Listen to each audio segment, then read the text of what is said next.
A continuación, en nuestra jornada clínica hablaremos sobre la patología osteomuscular, hombro, codo y muñeca y su calificación. El doctor Juan Diego Hernández Restrepo, médico especialista en medicina física y rehabilitación, especialista de medicina y seguridad en el trabajo, calificador de invalidez de la Universidad de Antioquia, médico laboral en EPS Sura, nos hablará acerca de esta patología. Doctor, bienvenido. Muchas gracias por la invitación. Este es mi tercer año participando como ponente en este evento. Muy agradecido con todos los participantes. Espero que acá en el auditorio hayan muchos médicos, porque esta charla que preparé va dirigida para los médicos que trabajan en consulta. Espero que los elementos que le pueda aportar les sirvan de ayuda para que no solamente los conceptos en rehabilitación, sino sus conceptos médicos tengan una mejor calidad. Yo trabajo como médico fisiatra en el Centro de Rehabilitación de Sura. Nos mandan frecuentemente conceptos de rehabilitación. Revisamos también conceptos médicos que llegan de otros médicos. Y una de las dificultades que se tienen son las anotaciones desde el punto de vista técnico. Espero entonces que para los clínicos que están acá, esta charla les sirva. La charla se llama Evaluación Clínico-Radiológica del Trauma de Hombro y la Muñeca, elementos claves para el concepto de rehabilitación. El concepto de rehabilitación pues, tiene una normatividad. Y muchas veces cuando nos llegan a nosotros las famosas, el paciente vengo para que me llene este formato, uno muchas veces dice, ¿cómo voy a hacer esto en 20 minutos? O ¿cómo voy a hacer un concepto de rehabilitación cuando no tengo los elementos que necesito claros y básicos para llenar este tipo de concepto? Entonces se pone, difiero al paciente a una segunda consulta, separo el tiempo, tengo que revisar la historia clínica, y eso se convierte en un problema. Entonces, es importante que al llenar un concepto de rehabilitación,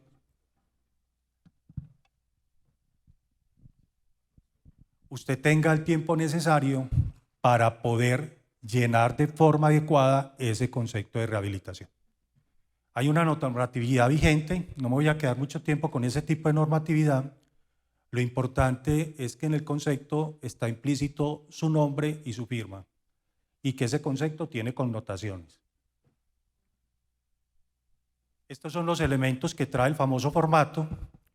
En ese formato hay unos elementos que uno consideraría claves, como son el diagnóstico, la etiología, la historia clínica, la terapéutica y el famoso pronóstico del paciente. El pronóstico del paciente, cuando uno habla de pronóstico favorable o desfavorable, atendiendo de pronto a la pregunta anterior que hacía el doctor Corrales, uno tiene que tener unos elementos claros para definir un pronóstico. Son la gravedad de la enfermedad, la edad del paciente, las comorbilidades o preexistencias, el resultado del tratamiento médico y el desenlace en rehabilitación. Con esas variables, usted puede determinar adecuadamente un pronóstico, si ese pronóstico es favorable o desfavorable. Lo estoy hablando desde el punto de vista osteomuscular. Cuando uno habla de una gravedad de una enfermedad, uno necesita medir esa gravedad de enfermedad. Y cuando hablamos de gravedad de la enfermedad, nosotros no solamente necesitamos una historia clínica, sino unas ayudas diagnósticas para categorizar un paciente. Y en esa relación de ayudas diagnósticas, tenemos que tener claro cuál es la ayuda diagnóstica que nos ayuda a categorizar esa gravedad de la enfermedad. Lo vamos a ver más adelante. Para un concepto de rehabilitación, lo importante es que el profesional determine exclusivamente de forma más precisa la magnitud y el compromiso de la patología presentada. pronunciarse sobre el diagnóstico del paciente y evitar opiniones personales. Diagnóstico no es dolor. ¿Ya? Hay que hablar sobre patologías, hay que hablar sobre cuadros sindromáticos. El otro elemento es que en casos complejos se puede solicitar al médico laboral sobre los exámenes o pruebas de ayuda diagnósticas. Hay pacientes en los cuales mandan para concepto de rehabilitación y son pacientes que no tienen ayudas diagnósticas. Hay pacientes que difieren de pueblos, por ejemplo, sin una historia clínica, sin una imagen adecuada. Entonces es muy difícil pronunciarse sobre un concepto cuando faltan los elementos adecuados para realizar ese concepto. El otro elemento es que debe haber una secuencia en la anamnesis. Muchas veces dentro de las revisiones de las historias clínicas, el mecanismo lesional no queda tan claro. Y el paciente empieza en consultas sucesivas a cambiar la versión de cómo fue ese accidente de trabajo o cómo fue ese mecanismo de lesión. Y la otra cosa que es importante, el médico debe pronunciarse en materia de lo que sabe o de lo que es experto. Dar opiniones, por ejemplo, personales, no caben dentro de este tipo de cosas. O lo peor aún, en formatos o conceptos de rehabilitación, exponer que se necesitan otras ayudas diagnósticas o la intervención de otro tipo de especialista. Hay que pronunciarse sobre lo que se le solicita.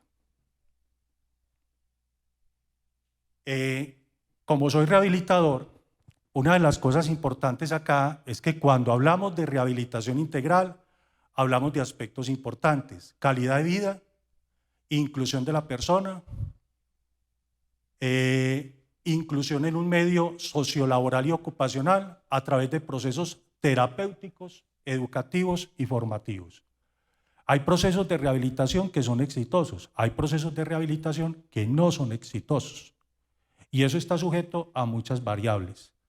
Pero con esta resolución que nosotros tenemos ahora, con este formato, hay veces en los cuales el paciente no es tan proactivo en ese proceso de rehabilitación y el proceso de rehabilitación queda trunco. Pero con nuestras valoraciones funcionales uno podemos decir, hasta aquí llegamos con este tipo de pacientes. Entonces, en algunos casos, si hay abuso del derecho, hay pacientes como tal, hacen 50, 60, 70 sesiones sin unos objetivos claros definidos desde el principio y son resultados dentro del proceso de rehabilitación que son fallidos o que son ineficientes. Todo proceso de rehabilitación tiene que tener una duración limitada. Es inconcebible, por ejemplo, pacientes que hagan 70, 80 sesiones de terapia, las manda el médico general, el ortopedista, el fisiatra, el médico laboral. Todo el mundo interviene en un proceso de rehabilitación, pero lo importante es que en ese proceso de rehabilitación siempre tienen que haber unos objetivos y esos objetivos tienen que ser claros desde el principio. ¿Qué se va a mejorar en el paciente? Y para eso se necesita una valoración funcional que sea con calidad. Entonces ese es otro parámetro que hay que tener en cuenta. El otro aspecto es que debe haber un compromiso por parte de los actores que intervienen, no solamente la parte médica, el paciente hay que empoderarlo dentro de su proceso de rehabilitación. Hay pacientes que son partícipes, hay pacientes pues, que vienen acá porque me mandan. Entonces hay que hacer un empoderamiento. Lo mismo el papel de médico de empresa es un papel importante dentro de ese proceso. Hay pocos médicos pues, que se aproximan durante un paciente que está haciendo, lleva 5 o 6 meses en un proceso de rehabilitación y no hay posibilidad ni siquiera de hacer un enlace adecuado con el médico laboral de empresa, o es muy difícil, o solamente hay intervención cuando ya se va a reintegrar el paciente. La otra cosa es que se debe contar con un equipo interdisciplinario en la parte de rehabilitación. La rehabilitación no solamente la hace el médico rehabilitador, el fisiatra. Hay una serie de actores inmersos ahí, hay terapeutas ocupacionales, fisioterapeutas, logoterapeutas, hay psicólogo, ¿ya?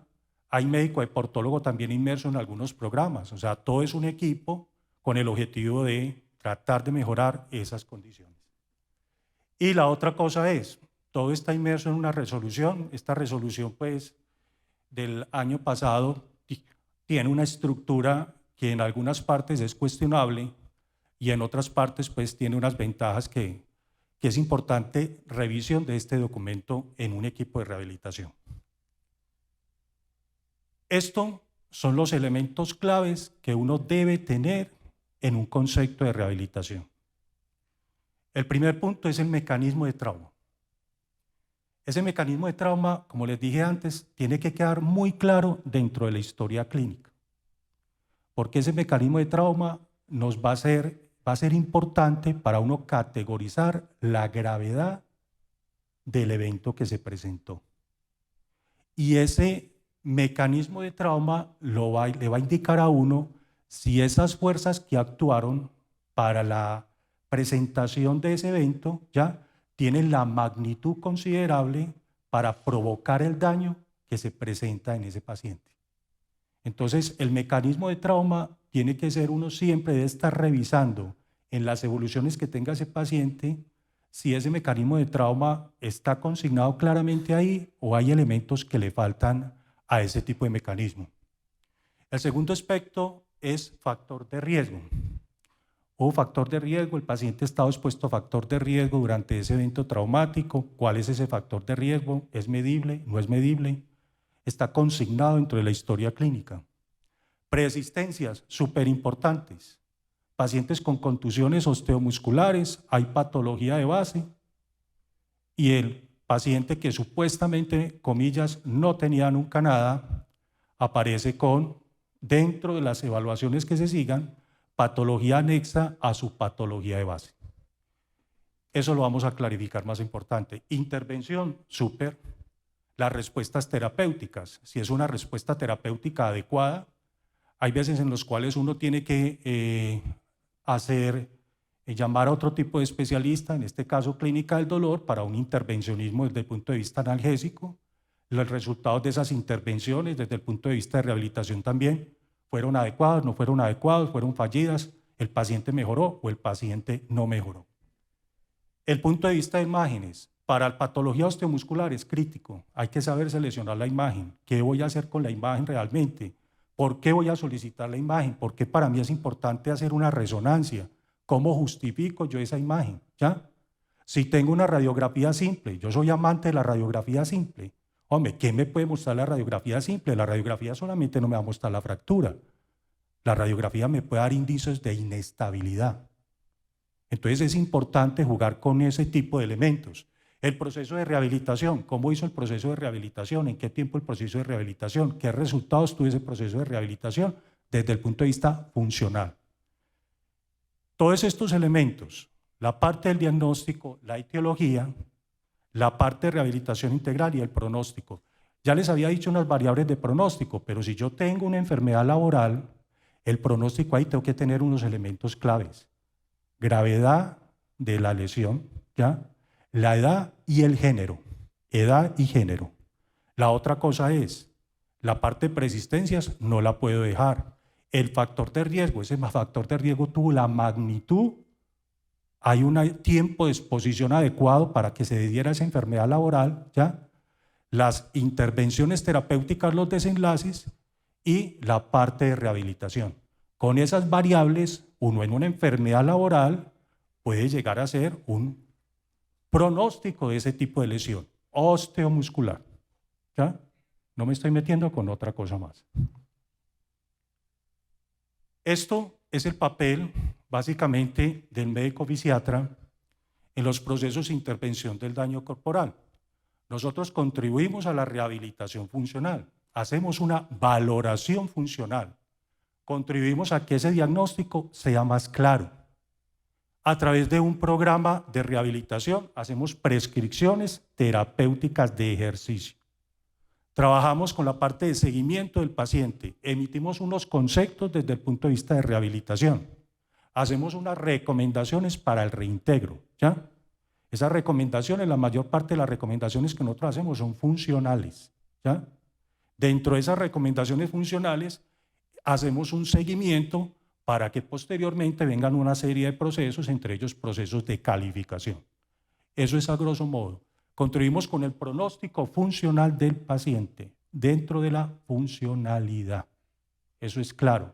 ¿Por qué? Porque muchas veces nos envían a nosotros conceptos de otros especialistas que no caben. Entonces nos han llegado, por ejemplo, solicitudes de valoraciones mentales. ¿Qué va a hacer un fisiatra con una valoración mental? Entonces eso es importante que tengamos en cuenta que hablamos desde la parte funcional. Y por el otro lado, también pues hay algunos tipos de actividades tenemos que ver con la parte de, en los reintegros laborales, para la parte de readaptación, reubicación y pocos casos para reconvención de mano de obra, que eso ya no es competencia de nosotros. Vamos a entrar directamente a hombro y acá es donde viene lo de la medicina de consultorio. Cuando usted tiene un mecanismo de lesión, usted no solamente tiene que describir adecuadamente cómo fue la lesión, sino que ese mecanismo de lesión, hay pacientes que en un evento traumático está sometido a una serie de fuerzas. Esas fuerzas pueden ser de compresión, de torsión, de tensión o de flexión. Hay unos mecanismos de lesión que puede ser una lesión directa, como en el caso de una contusión en región lateral del hombro, ¿ya? O puede ser un mecanismo de tipo indirecto, en una lesión indirecta, caer con la mano extendida. Eso es una lesión que se llama lesión tipo FUS, en unas siglas que hay en inglés, en las cuales usted puede caerse con la mano, pero el evento traumático presenta una fractura del húmero, una lesión indirecta. Si usted mide ese tipo de cosas, entonces hay un mecanismo de lesión, pero ese mecanismo de lesión puede ser de baja, de alta energía, puede ser por compresión, por flexión, por torsión y por abulsión. Pero cuando yo ya veo la imagen, veo unos cambios radiológicos ahí en esa imagen y puedo ver una fractura colminuta o una fractura espiroidea.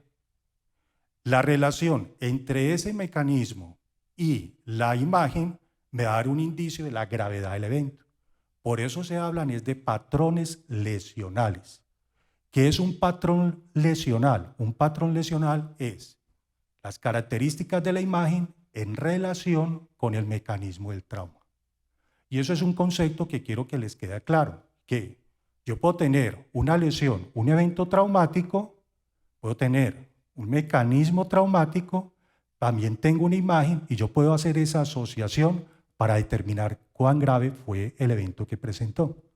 Entonces yo puedo tener, por ejemplo, una fractura en alas de mariposa, en la cual básicamente los mecanismos son de compresión-flexión y tener esa imagen. Entonces eso es importante que nosotros trabajemos en eso, porque cuando hablamos de mecanismos de trauma del hombro, específicamente tenemos que evaluar todo lo que es la parte de la cintura escapular. Y en esa cintura escapular, en este anillo que ven ahí, que básicamente se llama el complejo suspensorio del hombro, no solamente tenemos que ver inmersa la lesión que hay, el evento traumático, sino también de evaluar la estabilidad de esa zona. Y al evaluar la estabilidad de la zona, tenemos que tener en cuenta una serie de estructuras. Los puntales óseos prácticamente son lo que es la parte lateral de la escápula y lo que es la clavícula. Y ahí hay inmerso una serie de ligamentos que nos contribuyen a la estabilidad. Pero hay un ligamento específicamente importante que es marcador y que es el ligamento coracoclavicular. Las lesiones del coracoclavicular me dan pie para decir, si el paciente tiene una lesión a nivel del coracoclavicular, esa lesión es una lesión inestable. Entonces, yo puedo tener que ligamentos, por ejemplo, como el acromio clavicular en un evento traumático o el ligamento coracoclavicular se pueden lesionar y darme una inestabilidad de ese segmento corporal. Hay otras estructuras anexas. Si yo, por ejemplo, a mi paciente tuvo una contusión del hombro, el paciente se cayó, tuvo una compresión lateral del hombro, con una radiografía simple de hombro, una PA, yo no solamente voy a buscar la fractura, yo lo que voy a buscar también es si hay signos de inestabilidad. Entonces, ¿qué es lo que hago yo en ese momento? Me sitúo en una placa PA, mido directamente cuál es la distancia, no me va a dar el puntero, miro la distancia que hay de acá a acá, si esa distancia es de 1 a 3 milímetros, eso es completamente normal. Si en una mujer da más de 6 milímetros, eso es patológico. Si da más de 7 milímetros en un hombre, eso es patológico. Entonces, ahí está pasando algo, ahí hay una inestabilidad acromioclavicular. Pero si fuera de eso, yo en mi radiografía mido la distancia que hay de la apófisis coracoides hasta la parte inferior de la clavícula, y si esa distancia mide 11 a 14 milímetros, eso es normal. Si la distancia es mayor, acá está pasando algo. Entonces miren cómo una simple radiografía de hombro, una PA, me da indicios que está sucediendo algo en ese trauma que tuvo el paciente. Cuando hablamos de patrones, entonces sí, hacemos la asociación del mecanismo de trauma con la imagen que tenemos del paciente, podemos encontrar unos patrones que nos dan pie para poder decir cómo fue la gravedad de este tipo de lesión. En general, las lesiones a nivel claviculares son por impactos laterales o por compresiones. Pero ¿qué sucede? Si la magnitud de la lesión es mayor y tengo una compresión, puedo tener que el acromio se deslice debajo de la clavícula y provocar un desgarro desde el punto de vista de ligamentos, tanto a nivel acromioclavicular o con el famoso ligamento coracoclavicular. Entonces hay que tener en cuenta eso, cómo fue la magnitud, el evento, qué características reunió. Pasemos acá. Esto es básicamente a nivel de las lesiones coracoclaviculares y acromioclaviculares. Generalmente todos los mecanismos son por compresión, la mayor parte de esos, y estas son las lesiones que me pueden provocar. Hay una serie de clasificaciones, no la voy a enumerar acá. Lo que quiero que les quede claro es que, por ejemplo, el estadio 1 y 2, en la cual la contusión, por ejemplo, miren el estadio 1, pero en el estadio 2 ya hay una ruptura del ligamento acromioclavicular. Generalmente esas lesiones son estables. La lesión tipo 3 es una lesión indeterminada y las lesiones 4, 5 y 6 son lesiones ya desde el punto de vista quirúrgico. Eso también depende de la aproximación clínica por parte de ortopedia para definir este tipo de situaciones, pero hay unas clasificaciones ya muy conocidas en ese aspecto. Con relación a la cintura escapular, miren los mecanismos de trauma más frecuentes que se presentan a nivel de la cintura escapular: la caída sobre el hombro, el impacto lateral o la caída con la mano extendida. Pueden provocar una serie de fracturas. Las fracturas a nivel de la escápula, prácticamente el 90% son fracturas estables, y eso es una de las cosas importantes con este tipo de modelo. Si vos encontrás solamente que alguna de esa estructura del anillo suspensorio fue solamente una lesión, el manejo muchas veces llega a ser conservador. Cuando hay una inestabilidad en más de dos estructuras, ya eso se puede convertir en algo quirúrgico. Acá tenemos, por ejemplo, las fracturas claviculares. También hay una clasificación específica de eso. Las fracturas más frecuentes son a nivel del tercio medio, todos los conocemos, pero tengan en cuenta que debajo de esta estructura está el famoso ligamento coracoclavicular. Entonces, hay que tener una sospecha de que de pronto esa lesión, que puede ser menor, tiene que tener algunas otras repercusiones en el paciente. Y las fracturas a nivel del húmero proximal, que son fracturas generalmente tipo FUS, como la que vemos en la lesión indirecta al caer sobre la mano, o la contusión directamente al caer sobre el hombro, y mecanismos prácticamente directos con una serie de clasificaciones que están anotadas ahí. Para los factores del mecanismo de trauma a nivel de escapular, la mayor parte de esos mecanismos son mecanismos combinados. Pueden haber compresiones, pueden haber contusiones a nivel lateral, pueden haber desgarros ligamentarios. Todo lo que es este tipo de zona, que la voy a nombrar acá, a nivel del cuello quirúrgico, ¿ya?, que comprometen toda esta zona, ¿ya?, son básicamente de opciones desde el punto de vista quirúrgico. Siempre, siempre, siempre viendo la integridad del famoso ligamento coracoclavicular. Acá tenemos la serie de luxaciones que se pueden presentar por los diferentes tipos de eventos, tanto caída sobre la mano extendida, el impacto lateral. Hay unas lesiones que radiológicamente las podemos ver, como una lesión tipo Hill-Sachs o una lesión de Bancar. De pronto ustedes estén más familiarizados con ese tipo de lesiones y las han visto. Y lo más importante es eso, tenemos una radiografía simple de hombro. Hay justificación de pronto, de acuerdo al mecanismo de trauma, de hacer un estudio de resonancia. Y aquí me quiero detener en dos elementos que son claves. Lo primero, paciente después de los 20 años, aparecen cambios a nivel de la imagen, ¿ya? Esos cambios generalmente pueden ser por cambios degenerativos, aún a los 20 años.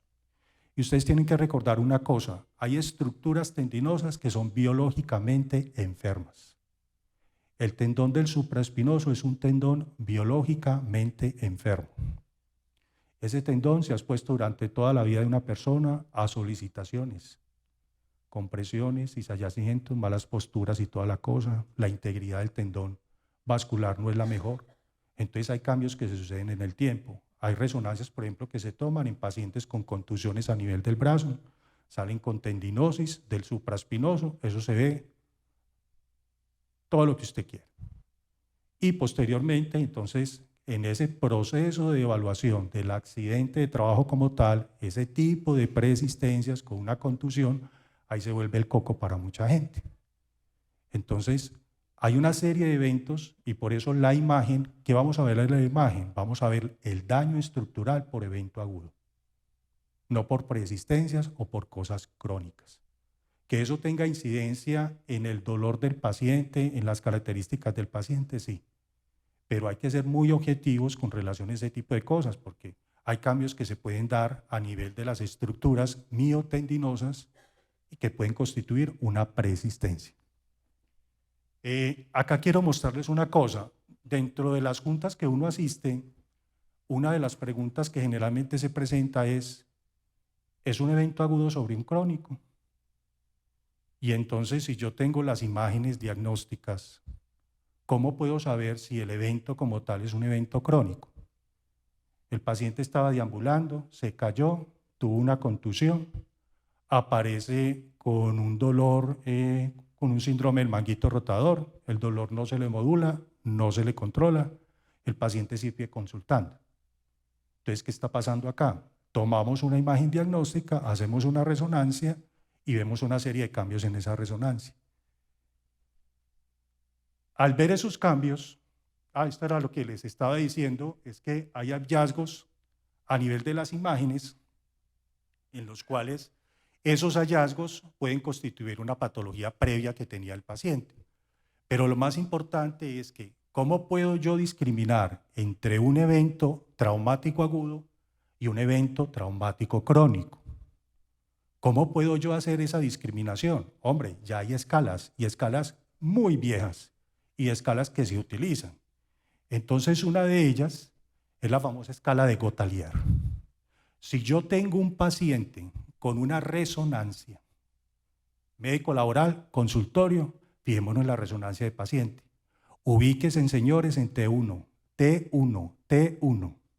Y en T1 van a ver esta imagen.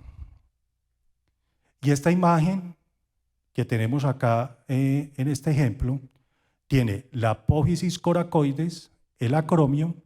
En esa fosa se encuentra el supraespinoso.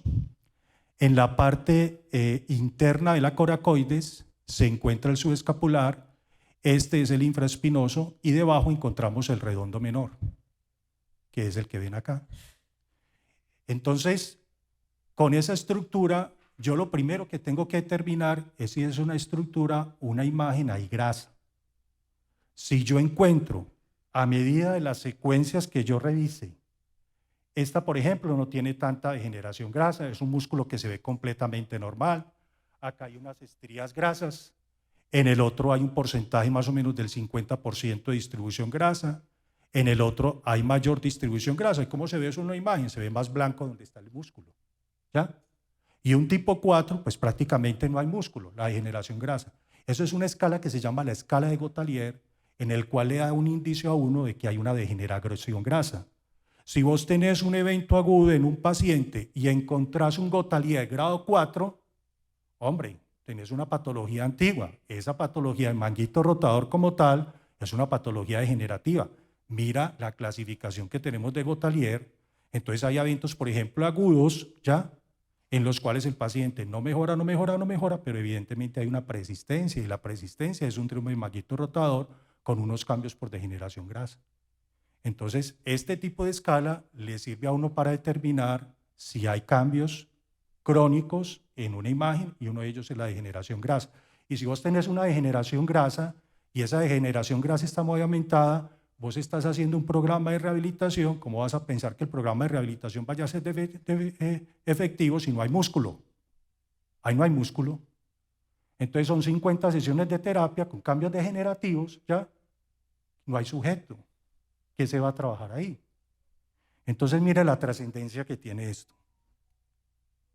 Doctora, no se vaya que viene lo mejor. Cuando nosotros, hay otro tipo de escala, otra cosa que le dicen a uno, bueno, y la atrofia muscular. Entonces hay una línea que uno puede trazar desde la apófisis coracoides hasta el acromio, hace una línea transversal, y si uno encuentra que el supraespinoso está por encima de la línea, no hay una atrofia muscular. A medida que vos vas viendo, mira la secuencia como tal, vos puedes tener una atrofia leve, una atrofia moderada y una atrofia severa. Entonces ahí no hay músculo.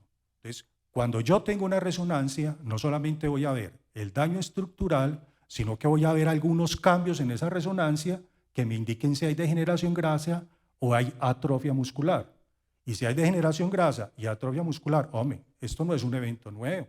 Acá hay una preexistencia, hay un cuadro anterior en el paciente tuvo un evento traumático, es un accidente de trabajo muy claro, pero hay preexistencias, ¿ya? Entonces es importante que lo tengan muy en cuenta. Bueno, vamos, ¿están dormidos ya? ¿Están cansados ya? Listo, vamos a seguir. Para hacer una valoración adecuada necesito instrumentos adecuados. Y en esos instrumentos adecuados tenemos que contar con unos goniómetros. Esto es un famoso algómetro, no sé si lo conocían. Un algómetro es un aparato de presión que uno coloca sobre la estructura y puede hacer mediciones comparativas. Y en esas mediciones comparativas, si la diferencia es de 2, más de 2, ahí es significativo. Esos algómetros los utilizamos generalmente para determinar, por ejemplo, puntos de dolor miofacial y compararlos con el contralateral. Entonces es un equipo diagnóstico útil porque hay pacientes en los cuales llegan a consulta y les duele todo. Entonces es importante tener utilidad de ese algómetro. Tenemos esa escalerilla que ven allá, esa escalerilla es muy útil porque le sirve a uno en la mano para ver la distancia que hay de los dedos en el proceso de rehabilitación hacia la mano. Entonces uno puede determinar adecuadamente con esa distancia en el seguimiento que no es el paciente, qué tanto ha mejorado la flexibilidad, por ejemplo, de sus dedos, ¿ya? Entonces escalerilla es útil. Tenemos el famoso dinamómetro con el cual medimos fuerza de agarre y es importante tener una diferencia que muchos de pronto les cuesta dificultad y una cosa es fuerza de agarre y otra cosa es fuerza de precisión. Cuando hablamos de fuerza de agarre, uno toma, para coger un objeto, uno tiene que hacer una desviación cubital y hacer el agarre. Cuando hablamos de fuerza de precisión, yo tengo que hacer es una desviación radial, ¿ya? Y esas dos fuerzas es importante separarlas, porque yo puedo tener debilidad en fuerza de agarre con una fuerza de precisión normal. Entonces ese concepto es importante que lo tengan. Hay unos pinzómetros, por ejemplo, hay un medidor en este escalímetro que tenés acá, es como para medir la discriminación de 2 puntos. Hay unas reglas, por ejemplo, que podemos utilizar para ver si hay edema de dedos. Hay un algesímetro para ver la parte de sensibilidad y hay un goniómetro de dedos, que ojalá todos lo tengan, que es demasiado útil para hacer esas mediciones, porque uno ve consultorios en los cuales no hay goniómetro de dedos, se utilizan unos goniómetros grandes y eso es un desastre, eso no tiene utilidad. Entonces, en esto hay que invertir. La otra cosa que es importante, hay unos goniómetros que son de burbuja, que son muy útiles cuando uno va a medir, por ejemplo, la flexoextensión de columna dorsolumbar, ¿ya? Entonces hay unas técnicas para medirlos con esos goniómetros y son un poco más precisos. Y hay estos monofilamentos que en el manual de calificación que se lleva aparecen ahí muy bonitos, muy condensados, pero pocos registros se ven médicos de la utilización de ese tipo de monofilamentos en las calificaciones. La semiología la conocemos todos. Hay una serie de pruebas de hombro, todas las que tengan tipificadas ahí, pero lo más importante es que usted familiarícese con 3 o 4 pruebas, pero hágalas bien. Porque muchas veces hay pruebas que hasta uno le ve a los propios médicos, que, por ejemplo, que pasan con una rotación y son un desastre. Esas pruebas no dicen absolutamente nada. Y una cosa que es importante, en el nomograma de Fagan, hay pruebas que tienen un LDR más positivo que otros. Si yo tengo un paciente con un postquirúrgico de un síndrome de manguito rotador y voy a emplear las pruebas, lo más importante en ese seguimiento es que el paciente no tenga reruptura. Entonces yo puedo utilizar dos pruebas básicas. Una es el DROAR. Bájelo lentamente. ¿Listo? ¿Qué pasa? DROAR. Y la otra es la prueba del músculo infraespinoso con el codo en flexión en rotación externa. Hago resistencia en esta zona para saber cómo se comporta eso. Son dos pruebas. Esta prueba, por ejemplo, LR, la prueba del músculo infraespinoso, tiene un LR muy alto, que es de 28. En esta página que aparece acá, es una página que nos habla del LRE, tanto positivo como negativo, y muchas veces, de acuerdo a las pruebas que uno utilice semiológica, uno se puede dar cuenta si es LRL, si es una prueba más bien sensible o no es tan sensible, o si es específica o no es específica. Eso le puede ayudar a uno. La semiología, hay unas pruebas que pueden ser más concretas que otras, pero uno ve, por ejemplo, que hasta el mismo Hawkins a veces ahí tienen dificultades para hacer la prueba y para hacer la interpretación de la prueba. Creo que vamos a tener ahora 10 minutos para que yo les muestre unas cosas concretas con la parte de semiología, entonces para que veamos algo ahí. Una cosa importante, una cosa que tiene dificultades, y es la goniometría. Y esa parte de goniometría, algunas veces hay goniometrías que se hacen de hombro en paciente en sedestación. La goniometría de hombro no se hace en sedestación. La goniometría de hombro se hace el paciente en camilla, por una sencilla razón, porque hay que estabilizar el segmento proximal. Entonces, muchas veces hay unas valoraciones que se hacen con unas goniometrías que son completamente divergentes entre unas y otras. Entonces, al paciente lo primero que tiene que hacer es colocar usted en una posición de decúbito, estabilizar el hombro para poder hacer las maniobras, ¿ya? Y generalmente, miren el tipo de goniómetro que se utiliza. Hay veces que hacen goniometrías con unos goniómetros que para leer causan hasta dificultad. Entonces, la goniometría debe usted estabilizar el segmento proximal y mire las diferentes posiciones que se deben hacer con ese paciente. El secreto, estabilidad, segmento proximal. Eso es clave. Hay diferencias, por ejemplo, en lo que es los valores de la Academia Americana de Medicina y la Asociación Americana de Cirujanos Ortopédicos. Pero las diferencias ahí que básicamente es porque los cirujanos ortopédicos de pronto están avalados por mayores estudios de alguna cosa.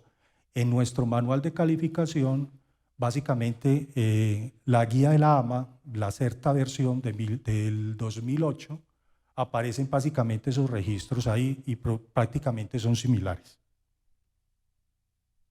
En rotación interna, esto es otra de las dificultades que uno ve. Mire la forma como se debe tomar la rotación externa del hombro.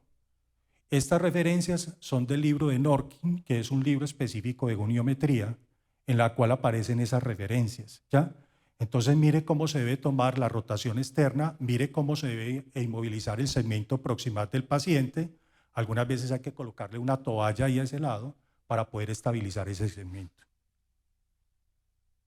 Con relación a la dinamometría, con relación a la fuerza de agarre y la dinamometría, la Sociedad Americana de Terapeutas de Mano recomienda la medición paciente sentado, aducción de los hombros, codo flexionado y muñeca en un ángulo de 30 grados para hacer esa toma.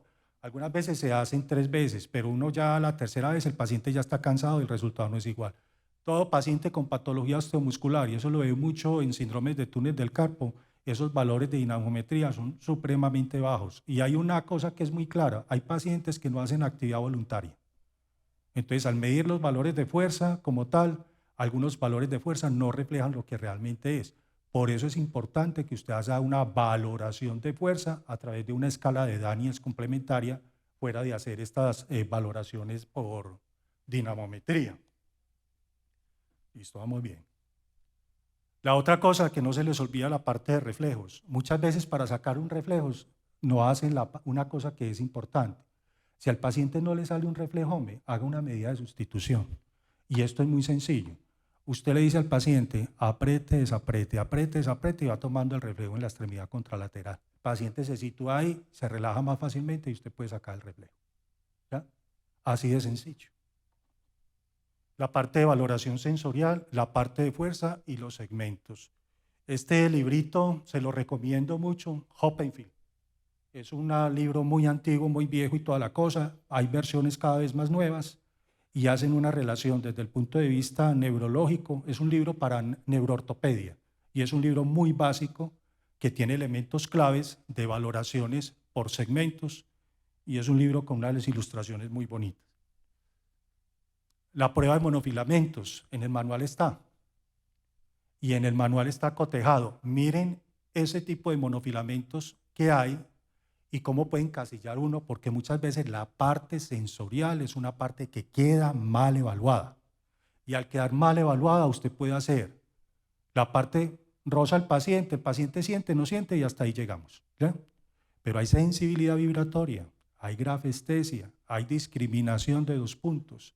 Y en esa valoración sensorial, eso debe quedar incluido ahí en una valoración con estas características. Hay una serie de elementos también que se utilizan en rehabilitación para evaluar habilidades y destrezas. Entonces hay una serie de baterías, como la batería del Hand Tool o el O'Connor Twister. Hay una serie de baterías para ver la precisión, para ver adecuadamente cómo es el ensamble, cómo es la precisión de los dedos. Ese tipo de baterías algunas entidades las tienen y los programas, por ejemplo, que hacen adaptación laboral en centros, por ejemplo, donde yo trabajo, tenemos una que otra batería de esas y con eso podemos ver las habilidades y destrezas del paciente. Una cosa de las importantes, y ojalá que esto les quede bien claro, cuando uno hace un proceso de rehabilitación no es para llevar el arco de movilidad 100%. Porque el paciente tiene limitaciones, porque el paciente tiene una disfunción. Uno lo que trata es de mejorar los arcos de movilidad para que sean funcionales. Y si hablamos de funcionalidad, yo con un arco en flexión de 120 grados es útil para el 90% de las actividades de la vida diaria. 90% de las actividades de vida diaria. Entonces, los baremos, por ejemplo, específicamente en España, este tipo de baremo, autor César Borovia, tiene unos cuadernos de valoración de daño corporal. Lamentablemente acá no se consiguen, ¿ya? Este ejemplar lo conseguí yo allá y me llamó mucho la atención porque ellos hablan de funcionalidad y miren que los arcos no son completos. Entonces, pretender que un paciente vaya a tener, después de un proceso quirúrgico de hombro, ¿ya?, arcos completos es imposible. El paciente puede mejorar su funcionalidad, pero ser completo no lo vas a lograr. Entonces hay que tener en cuenta, entonces nosotros hablamos de funcionalidad. Paciente con rangos de movilidad útiles, no completos. Pacientes con rangos de movilidad útiles, no completos. Ya llega el calificador que con base en ese tipo de ángulos haga la utilización de la escala correspondiente en el capítulo correspondiente. Bueno, hasta aquí terminamos hombro la primera parte. Vamos a seguir con muñeca. Relajen, respírense con calma. ¿Listo? El muñeca, mecanismos de muñeca. La muñeca es un coco para todo mundo. A la muñeca le sacan el cuerpo. Porque muchas veces la artrocinemática de la muñeca no se entiende bien. Porque muchas veces los elementos de valoración de la muñeca se quedan cortos. Pero hay un secreto para entender la dinámica de la muñeca y se llama la biomecánica de la muñeca. Con una simple radiografía de muñeca, usted se puede dar cuenta de 3 aspectos que van a ser importantes. Acá tenemos los mecanismos de trauma que se pueden presentar. En el caso de una compresión axial, podemos tener compresión axial, es esto a nivel de muñeca. ¿Ya? Me caí con el puño, ¿ya? Me caí, o le di un golpe al compañero y tuve una fractura del quinto metacarpiano. Eso es una compresión axial a nivel de muñeca.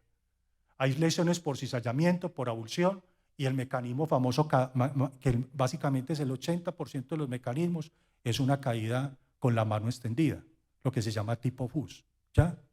Siempre, siempre, siempre en una imagen de muñeca que ustedes tengan en una radiografía convencional, siempre nos vamos a fijar en el radio. Pero ojo con esto, fíjense en el carpo. Fíjense si hay signos de inestabilidad en el carpo. Fíjense en cómo está ese hueso de transición que se llama el escafoides, que es el puente entre la hilera distal y la hilera proximal. El secreto está en el escafoides, porque el escafoides, junto con el semilunar, ahí hay un ligamento que se llama el ligamento el escafolunado. Y las lesiones del ligamento escafolunado provocan inestabilidades en la muñeca serias, que pueden llevar a una artrosis postraumática o a unas lesiones del semilunar con una luxación del semilunar. Y toda la cascada que se genera ahí con relación a eso. Entonces tenemos una serie de mecanismos de trauma con algunas patologías que se corresponden.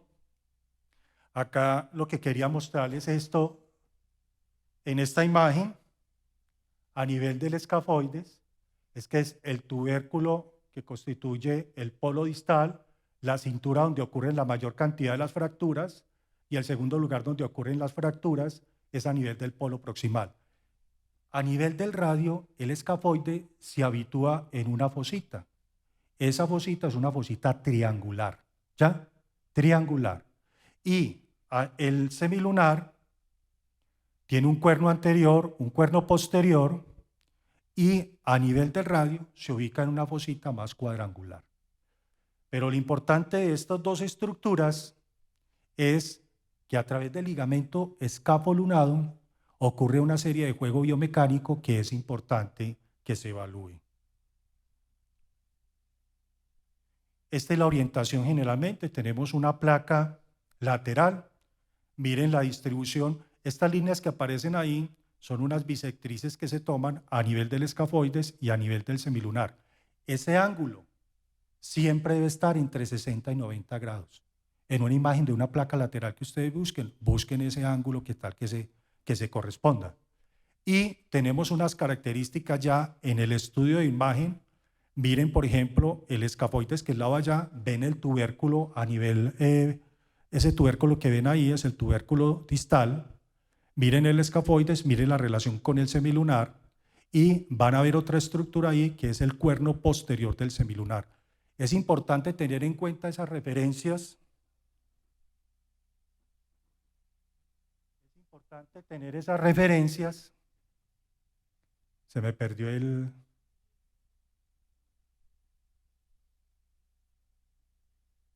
Miren el cuerno posterior del semilunar. En esta parte de acá van a ver el cuerno anterior del semilunar. Miren el anillo del escafoides que corresponde al tubérculo que acabamos de ver ahí. Y miren la otra, la orientación como tal. ¿Por qué es importante esa orientación? Porque si yo tomo una radiografía, una PA de muñeca, me fijo a nivel de ese espacio del escafoide del semilunar, ese espacio no debe ser mayor a 2 milímetros. No debe ser mayor a 2 milímetros. No debe ser mayor a 2 milímetros, no debe ser mayor de 2 milímetros. Ahora lo van a ver por qué. Acá tenemos, por ejemplo, el tubérculo del escafoides. Acá tenemos, por ejemplo, lo que estamos hablando, el cuerno posterior, el cuerno anterior, y acá vemos la orientación. Si a mí me presentan esta placa, yo puedo decir, vea, esa placa la tomaron con una desviación radial. ¿Y ahora por qué lo vamos a ver? Por la biomecánica. Estas son unas proyecciones diferentes de una radiografía simple. Miren la orientación, que acá ya no vemos el tubérculo del escafoides, sino que lo vemos, ¿qué pasa pues?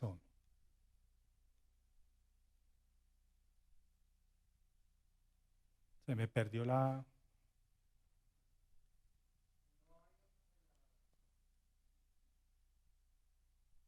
¿No hay otro señaladorcito por ahí? Lo que quiero ver que es que fíjense en la imagen del escafoides. Prácticamente, miren la forma, ahí no vemos el tubérculo, ¿ya? Esta placa del escafoides es una placa que tiene una desviación, ¿ya? Y lo vemos más claramente en esa desviación cubital. Miren toda la extensión del escafoides, ¿ya? Y miren la asociación que hay con el semilunar. Ese espacio es el que yo debo medir. Entonces, ¿por qué ocurre eso? Por un principio biomecánico. Miren que son estructuras a nivel de la primera fila, la fila proximal del carpo, son estructuras convexas que se deslizan sobre una estructura cóncava. Cuando yo hago este tipo de movimiento, este tipo de deslizamiento, cuando yo hago este deslizamiento hacia la parte cubital, la escalera proximal se me va hacia radial, ¿ya? Y generalmente cuando yo tengo, esto es una estructura, cuando yo tengo una desviación cubital, el escafoide se extiende. Cuando yo tengo una desviación radial, el escafoide se flexiona. Entonces, por ejemplo, en las imágenes, si vamos a ver un C de escafoides, por ejemplo, puedo poder ver esos cambios con el cual a mí me muestra adecuadamente cómo está la imagen o la apariencia del escafoides. Eso es importante también porque yo puedo hacer una referencia a las famosas líneas de Gugula, que básicamente lo que me están mostrando es la estabilidad de la zona. Y hay otro concepto que es importante, que es la variancia cubital. ¿Por qué es importante la variancia cubital? Porque si vos tenés un cúbito minus, ¿ya? Más corto, 5 milímetros, o un cúbito plus más de 5 milímetros, vos puedes tener inestabilidades en el carpo que pueden provocar síndromes de impactación a nivel del radial o lesiones del semilunar.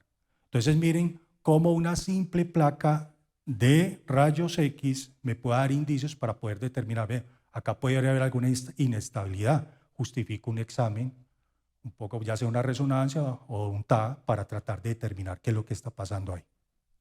Esa inclinación del radial usualmente mide de 15 a 25. Esto es lo que les hablaba acerca de los ángulos. Recuerden que el ángulo generalmente, ese ángulo debe medir entre 60 a 90 grados. Acá tenemos muy claramente en esta imagen de acá cómo se comporta esa relación que hay entre el escafoides y el semilunar, si hay una desviación radial o si hay una desviación cubital. Eso es lo que les estaba hablando ahora. Entonces es importante que busquen esas asociaciones. Y tenemos acá los famosos DISIs, ¿ya? Las inestabilidades del semilunar. Observen, miren cómo ese espacio que está acá, que está señalado con la flecha, tiene una distancia mucho mayor a los 2 milímetros. Ahí hay una inestabilidad del semilunar, ¿ya? Miren la orientación que tienen, vean el anillo del tubérculo del escafoides, ¿ya? Y miren cómo esa separación y la medición del ángulo natural, del ángulo a nivel del escafoides, que es mayor de 90 grados, eso me hace un diagnóstico con una radiografía simple de una inestabilidad, ¿ya? Esa flechita que está marcando ahí, eso es un signo radiológico que se llama el signo radiológico de Terry Thomas, que era un comediante inglés que era dientiseparado. Entonces le colocaron el signo de Terry Thomas. Entonces esa es la descripción. Maniobras semiológicas, poco sensibles, poco específicas. De pronto la más ocurrida es la maniobra de Watson. Y la maniobra de Watson tiene un principio biomecánico que es muy interesante. Cuando usted vaya a hacer esa maniobra, usted ubica al paciente en esta posición, toca el tubérculo del escafoides. Le dice al paciente que lleve la mano hacia desviación cubital. Como usted tiene comprimido esa parte de ahí, mire la postura del pulgar mío y mire la postura de mi dedo índice. Cuando el paciente se devuelve, tiene dificultades porque yo estoy comprimiendo en extensión. Pero si yo, en el momento en que el paciente se devuelve, encuentro un resalto en el dedo o una sensación de clic, ya, esa prueba, qué detalle, muchas gracias. Esa prueba me sale positiva. Entonces, esta prueba de Watson se puede utilizar cuando uno sospecha inestabilidades junto con las otras pruebas, pero vuelvo y le digo, son poco sensibles y específicas. Goniometría de muñeca. Fíjese en el segmento proximal. Goniometrías en el aire. Horrible. Eso cambia. El segmento proximal tiene que estar estable para hacer esa medición de goniometría de muñeca. ¿Ya? Hay que estar estable en movimiento para que yo la articulación distal la pueda movilizar de una forma adecuada. Bueno. Y como siempre, los arcos de funcionalidad. Yo puedo tener una muñeca muy limitada dentro de la parte de los rangos de movilidad, pero una muñeca funcional para el 90% de las actividades de la vida diaria. Pregunta, ¿está el modelo por ahí? Ah, listo. ¿Cómo vamos a hacer? Tenemos un micrófono. Entonces, primero en hombro. En hombro. Sitúese posterior al paciente, inicialmente, con el descubierto, ubíquese 7, a nivel del acromion, T3, debajo de la escápula, T7. Tenemos T3 a T7, ubicados. T3, T7, C7. Empiezo a hacer compresión. C7, T1, T2, T3, T4, T5, T6, T7. ¿Ya? Evalúo el paciente, hago la palpación como tal, evalúo el ritmo escápulo-humeral del paciente. Ritmo escápulo-humeral del paciente. Vas a hacer esto hacia arriba y lo haces hacia abajo 3 veces.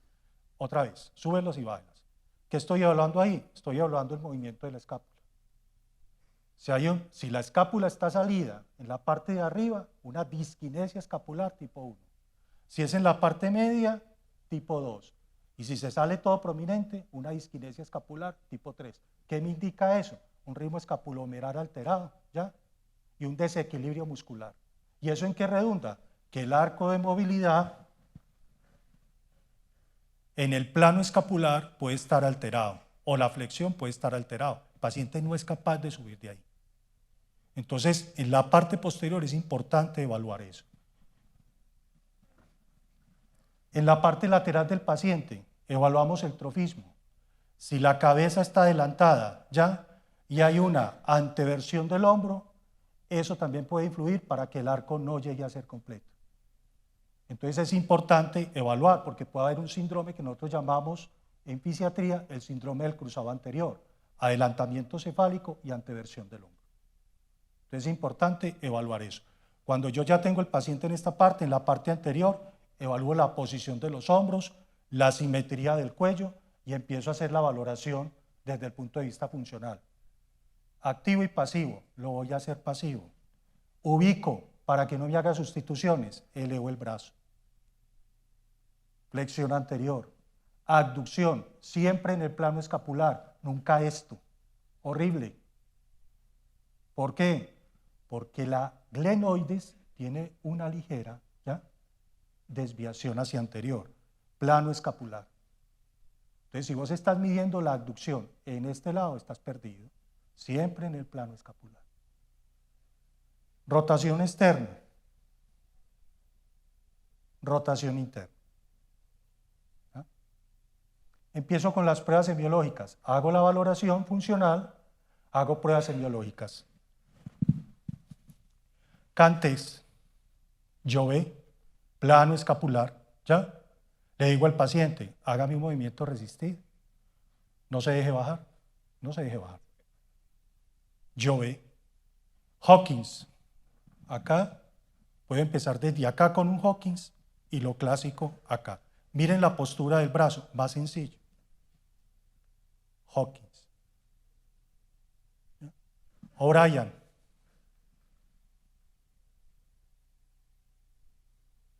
Speak. No te dejes bajar.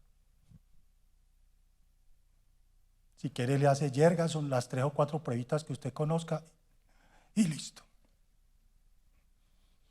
¿Les quedó claro? Reflejos, fuerza, abductores de hombro, No te dejes bajar. Rotadores externos. No te dejes cerrar. No te dejes cerrar. ¿Ah? Muñeca. Desviación en 2 puntos. Cubital y radial. No, la muñeca. Fuerza de precisión. No te dejes bajar. Desviación cubital. Fuerza de agarre. Y las otras pruebas semiológicas concedidas, todas las que quiera. Y la otra cosa que me quedaba, la parte de sensibilidad y reflejos. Entonces usted puede hacer una fuerza segmentaria, entonces usted puede colocar, por ejemplo, flexores de codo, ¿ya? Extensores de muñeca hacia arriba, subirlo hacia arriba, no te dejes. Puede hacer una valoración de fuerza, sensibilidad y reflejos. A grosso modo, eso es, ¿ya? Entonces, muchas gracias.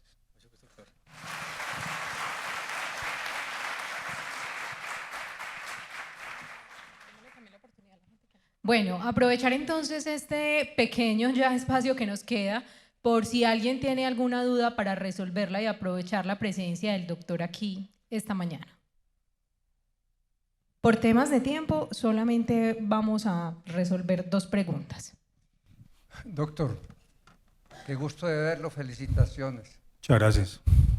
En la calificación de secuelas de estos segmentos corporales se ha vuelto muy de tema, de moda, lo que llaman delimitación de diagnósticos, objeción de secuelas y otros términos. Y la palabra o la pregunta más utilizada para ustedes es, por favor, escríbame los hallazgos agudos o traumáticos o los hallazgos crónicos o degenerativos en las imágenes diagnósticas.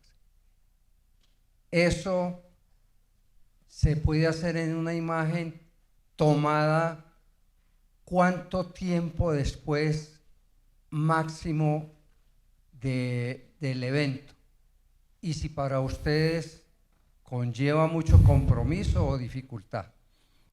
Vea, yo soy de la partida de que el médico, de acuerdo a su formación y de acuerdo a sus sesgos, puede dar respuestas. Y acá hay una cosa que es importante que usted lo tiene que tener muy claro. Los escenarios de los pacientes son diferentes. No es lo mismo yo tener un paciente de edad con patología osteomuscular o con un evento traumático a un joven.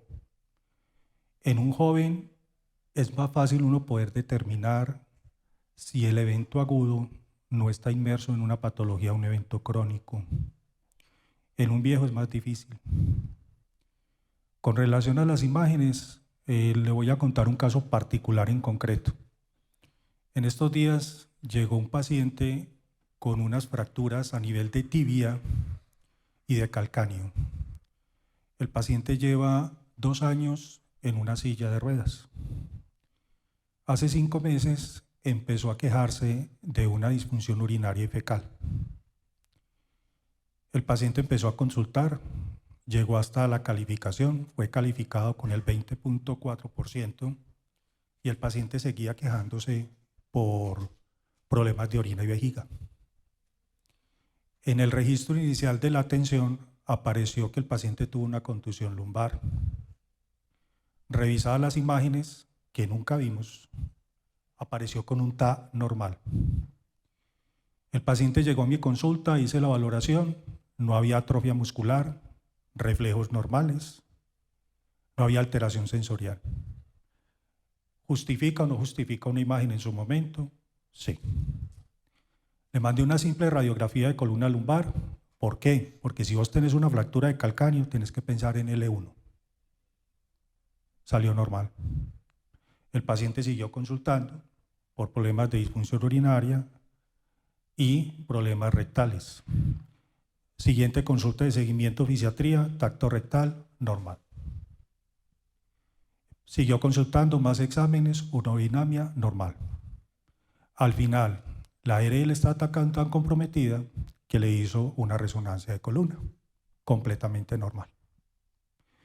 Entonces, cuando yo le hablo del escenario del paciente, es que usted selecciona la imagen de acuerdo a lo que el paciente y la evolución a usted le dé.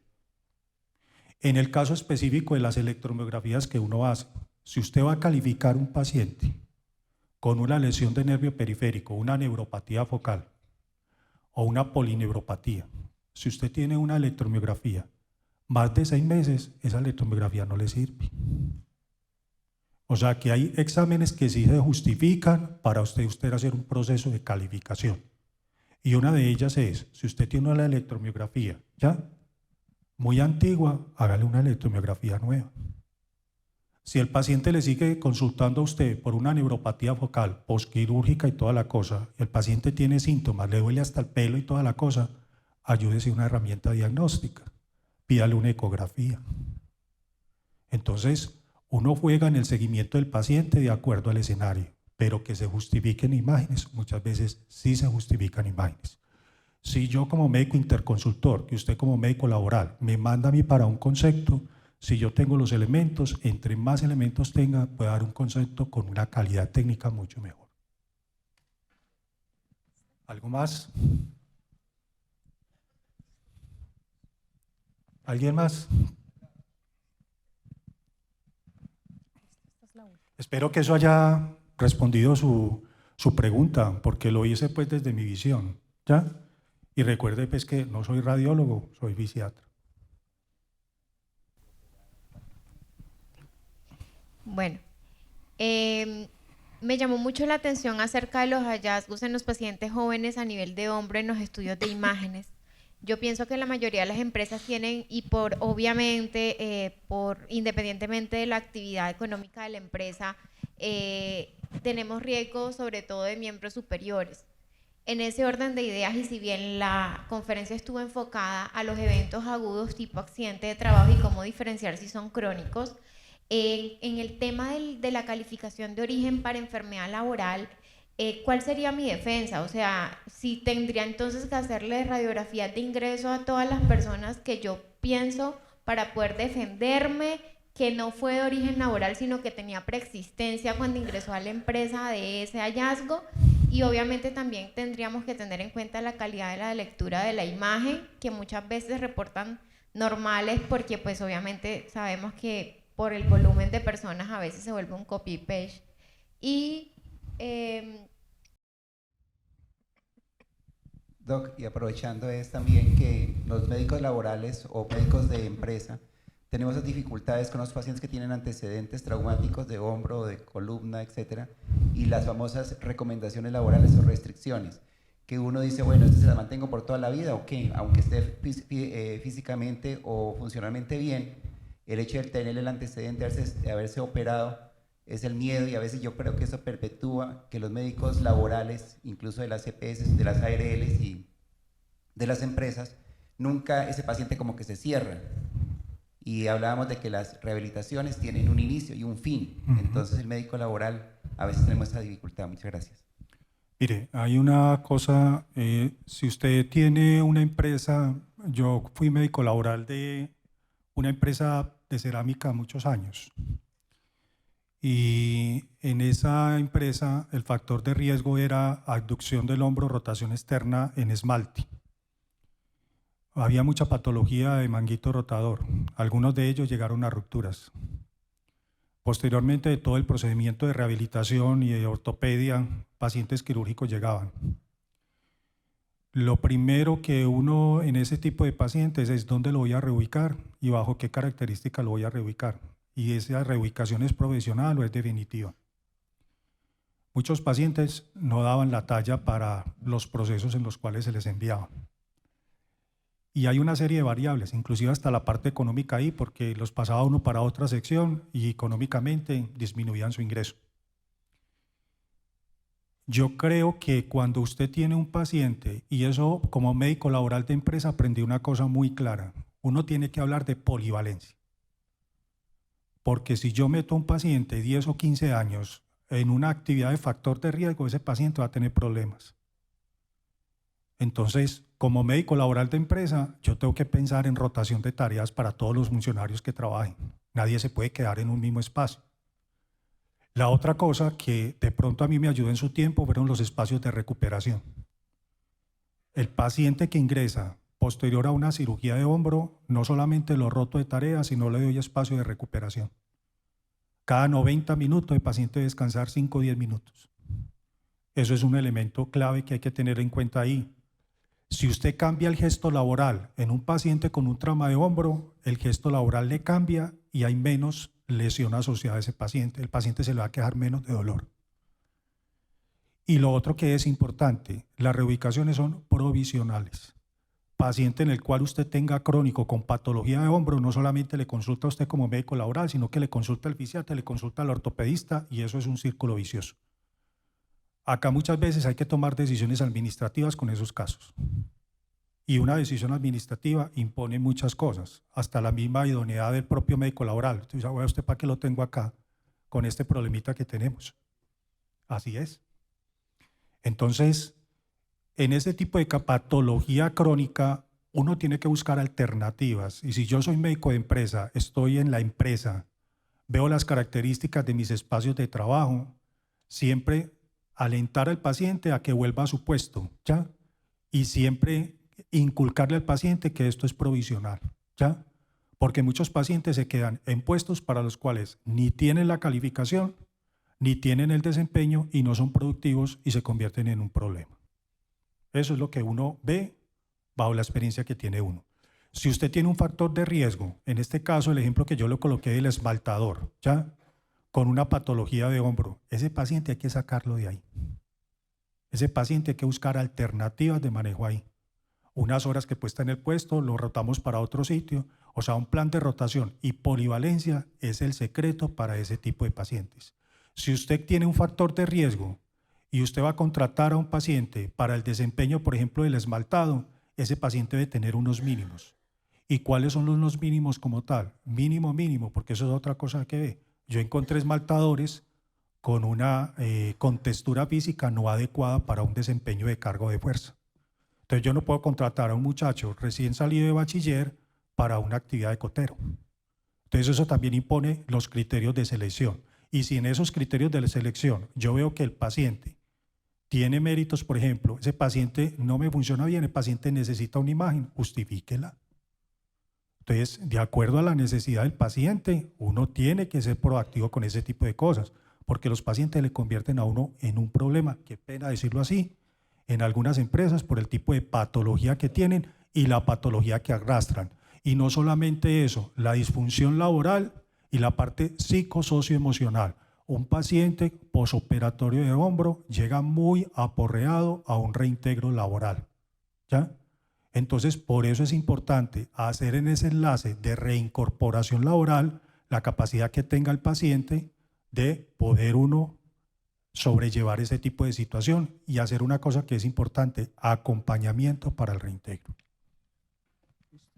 Bueno, al doctor Juan Diego Hernández Restrepo, muchísimas gracias por su intervención.